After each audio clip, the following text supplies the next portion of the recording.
વિદ્યાર્થી મિત્રો, આજના લેક્ચરમાં મારી યુટ્યુબ ચેનલમાં આપનું સ્વાગત છે. આજનો લેક્ચર છે આપણો ધોરણ 9 ગણિત, જેમાં ચેપ્ટર નંબર 11 પૃષ્ઠફળ અને ઘનફળ ચાલી રહ્યું છે. જેમાં આજે આપણે સ્વાધ્યાય 11.2 નો દાખલા નંબર 3 થી શરૂઆત કરીશું. તો દાખલા નંબર 3માં જો શું કીધેલું છે કે 10 સેમી ત્રિજ્યાવાળા અર્ધગોળાનું કુલ પૃષ્ઠફળ શોધો અને પાઈની કિંમત શું આપી છે 3.14. તો સૌથી પહેલા તો રકમમાં જોઈ લેવાનું કે માહિતી શું છે. તો 10 સેમી ત્રિજ્યા આપી છે, તો લખી લે કે ત્રિજ્યા r બરાબર 10 સેન્ટીમીટર. શોધવાનું શું કીધું? અર્ધગોળાનું કુલ પૃષ્ઠફળ. તો અર્ધગોળાનું કુલ પૃષ્ઠફળનું સૂત્ર 3πr નો સ્ક્વેર.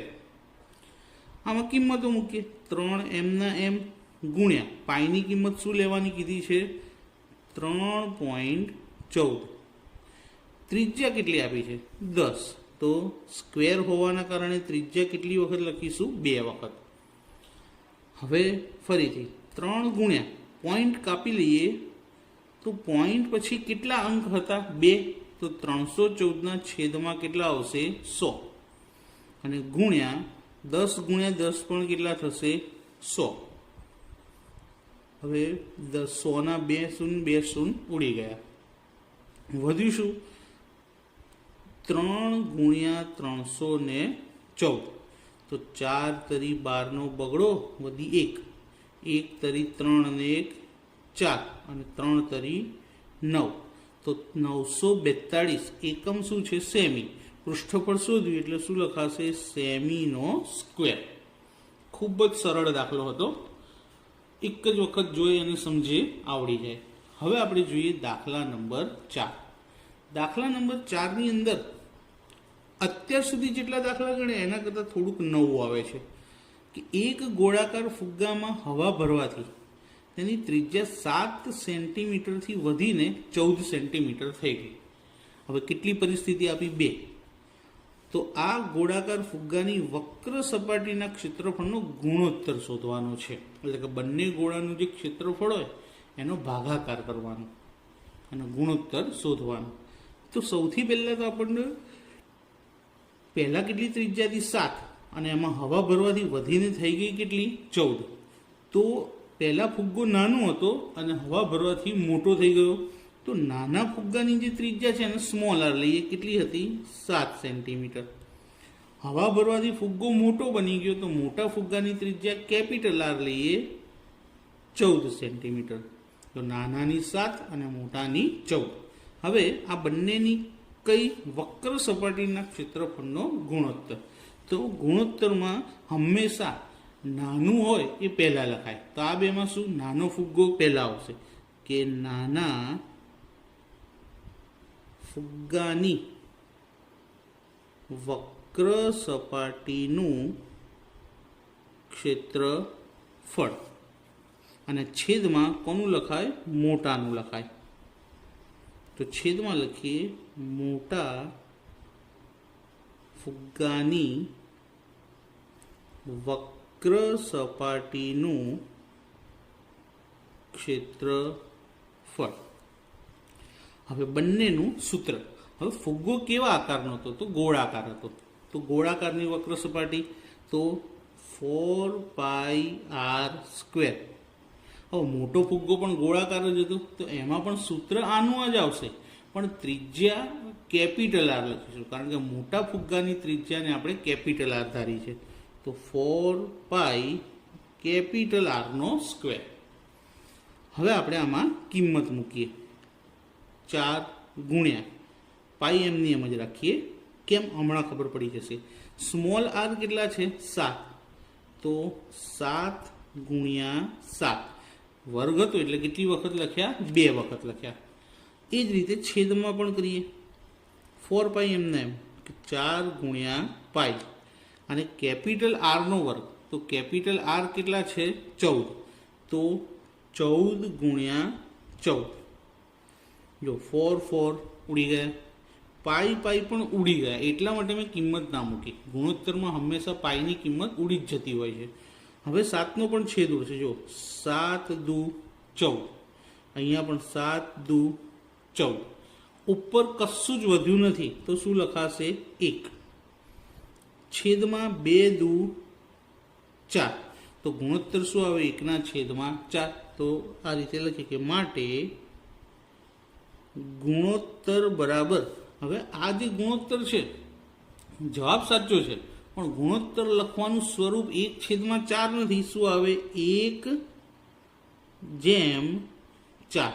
આ ગુણોત્તર લખવાનું સ્વરૂપ છે એટલે આ રીતે અલગથી જવાબ જરૂરથી લખજો, નહીં તો દાખલાનો માર્ક અડધો જતો રહેવાની શક્યતા છે. તો જ્યારે પણ ગુણોત્તર કીધો તો છેલ્લે આવો જેમ વાળો જવાબ જરૂરથી લખજો. તો ગુણોત્તર શોધવાનો કીધો હતો જે આપણે શોધી લીધો. હવે જોઈએ આપણે દાખલા નંબર 5. આજે આપણે 3 જ દાખલા ગણીશું. આ છેલ્લો દાખલો છે. તાંબાના અર્ધ ગોળાકાર વાટકાની અંદરનો વ્યાસ 10.5 છે અને તેની અંદરની સપાટીને જ આપણે શું કરવાની છે? કલાઈ કરવાની છે. 100 સેમી સ્ક્વેરના ₹16 લેખે કલાઈ કરવાનો ખર્ચ શોધવાનો. તો સૌથી પહેલાં તો વ્યાસ આપેલો છે તો વ્યાસ લખી દે કે વ્યાસ ડી બરાબર 10.5 સેન્ટીમીટર. હવે પોઈન્ટ આવે ને ત્યારે ગણતરીમાં થોડી કાળજી રાખજો. ત્રિજ્યા શોધીએ, વ્યાસ આપ્યો છે એટલે. તો ત્રિજ્યા આર બરાબર વ્યાસ છેદમાં 2. વ્યાસ છે 10.5 છેદમાં 2. હવે પોઈન્ટ તો કાપવા જ પડશે તો પોઈન્ટ કાઢી લઈએ તો 105 થઈ જાય અને પોઈન્ટ પછી એક જ અંક હતો એટલા માટે છેદમાં 2ની સાથે શું આવશે? ગુણ્યા 10. તો 105 છેદમાં 2 સેન્ટીમીટર. આપણને ત્રિજ્યા શોધવાની કીધી નથી, આપણે તો શું શોધવાનું છે? ખર્ચો. એટલે ત્રિજ્યાના છેદ ઉડાડવાની કોઈ જ જરૂર નથી, કારણ કે જો અહીંયા છેદ ઉડાડશો આગળ જતાં કંઈ તકલીફ પડે એટલા માટે એમનું એમ જ રહેવા દેવાનું. હવે શું કીધું તો આપણને કે વાટકાની અંદર કલાઈ કરવાની છે. તો વાટકાની અંદરની સપાટીનું ક્ષેત્રફળ.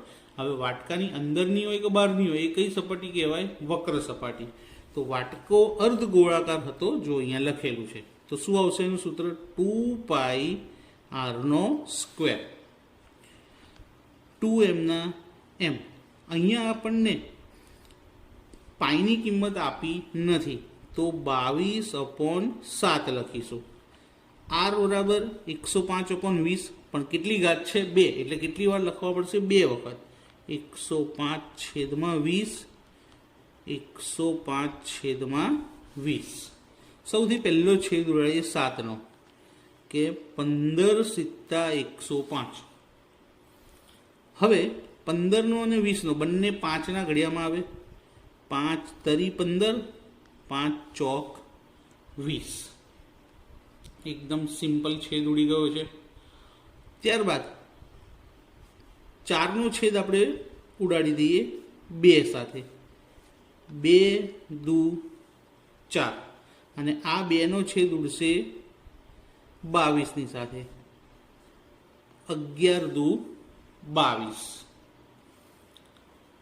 હવે હજી આપણે છેદ ઉડાડવો હોય તો ઉડાડી શકાય છે. 20નો છેદ ઉડાડીશું 105 જોડે. કેટલા પંચા 105 થાય? તો 21 × 105. અને કેટલા પંચા 20? 4 × 20. તો અંશમાં શું વધ્યું આપણી સાથે? જુઓ, 11, 3 અને 21. 11, 3, 21 અને છેદમાં કેટલા વધ્યા? 4. હવે શું કરશું? આ ત્રણેયનો ગુણાકાર અને એને 4 વડે ભાગાકાર. 11 તરી 33. 33 ગુણ્યા કેટલા કરવાના? 21. તો આપણે એનો ગુણાકાર કરી લઈએ. જુઓ કે 33 ગુણ્યા 21. એકમની 0. 2 તરી 6. 2 તરી 6. 1 તરી 3. 1 તરી 3. 3, 6 ને 3 9, 6. તો શું મળ્યું? 693. છેદમાં કેટલા છે? 4. હવે આનો 4 વડે ભાગાકાર કરી લઈએ આપણે. તો 693 ભાગ્યા 4. બહુ સિમ્પલ ભાગાકાર છે પણ ધ્યાન આપજો. 4 એકા 4. 6 માંથી 4 જાય તો 2. ઉપરથી એક જ રકમ ઉતારવાની 9. 4 × 7 = 28. 29 માંથી 28 જાય તો 1, ઉપરથી ફરી ઉતારીએ 3, 4 તરી 12, 13 માંથી 12 જાય તો 1. હવે ઉતારવા માટે કશું રહ્યું નીચે નથી રહ્યું, તો ઉપર ભાગફળમાં પોઈન્ટ મૂકીશું અને નીચે 0 ઉતારીશું. તો કેટલા વડે ભાગ ચાલશે? હવે 4 દુ 8, 10 માંથી 8 જાય તો કેટલા રહે? 2. ફરીથી કશું નથી તો પોઈન્ટ ઉતાર્યા, 0 ઉતારી, કારણ કે પોઈન્ટ મૂકી દીધો. એક જ વખત પોઈન્ટ મુકાય, પછી તમે જેટલા 0 ઉતારવા હોય એટલા ઉતારી શકો, પણ 1 by 1, એકથી વધારે 0 ઉતારવાના નહીં. 4 પંચા 20, 20 માંથી 20 જાય તો 0. શું આન્સર મળ્યો? 173.25.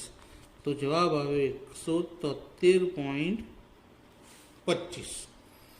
હવે એકમ શું આવશે? સેમી હતો તો સેમીનો સ્ક્વેર. હવે આપણે પદ મૂકીશું.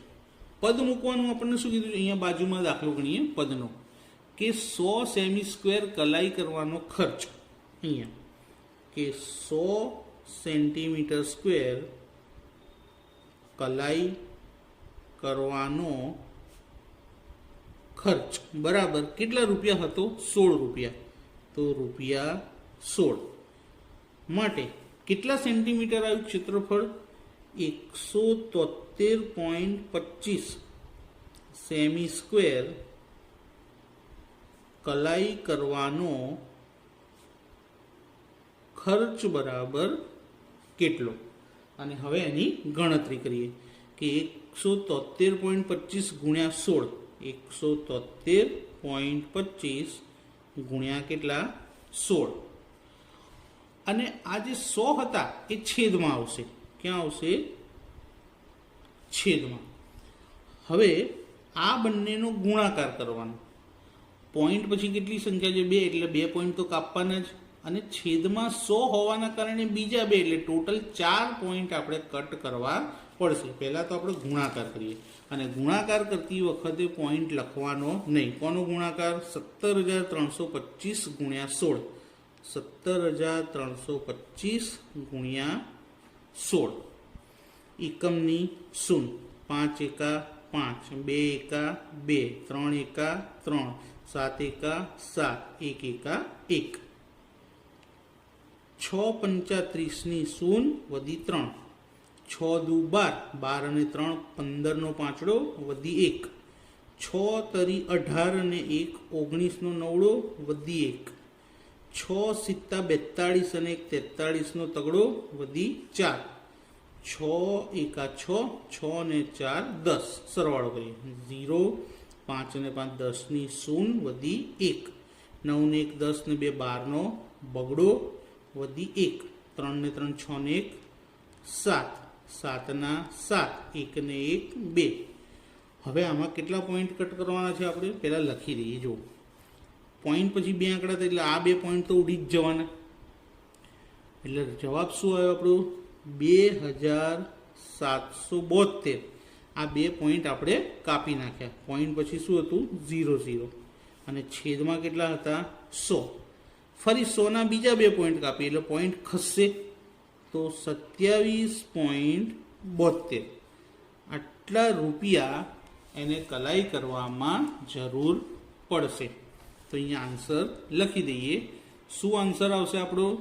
કે વાટકાને કલાઈ કરવાનો ખર્ચ, વાટકાને કલાઈ કરવાનો ખર્ચ રૂપિયા 27.72 થાય. તો મિત્રો વિડીયો અહીંયા આગળ આપણે પૂરો કરીએ, લેક્ચર પણ પતાવીએ. તો લેક્ચર કેવો લાગ્યો મને જરૂરથી જણાવજો, અને વિડીયોને લાઈક કરજો, કોમેન્ટ કરજો, અને ફ્રેન્ડ્સને શેર કરજો, અને ચેનલને સબસ્ક્રાઈબ કરવાનું ભૂલતા નહીં, જેથી આવા નવા વિડીયોની લિંક તમને મળતી રહેશે. Thank you.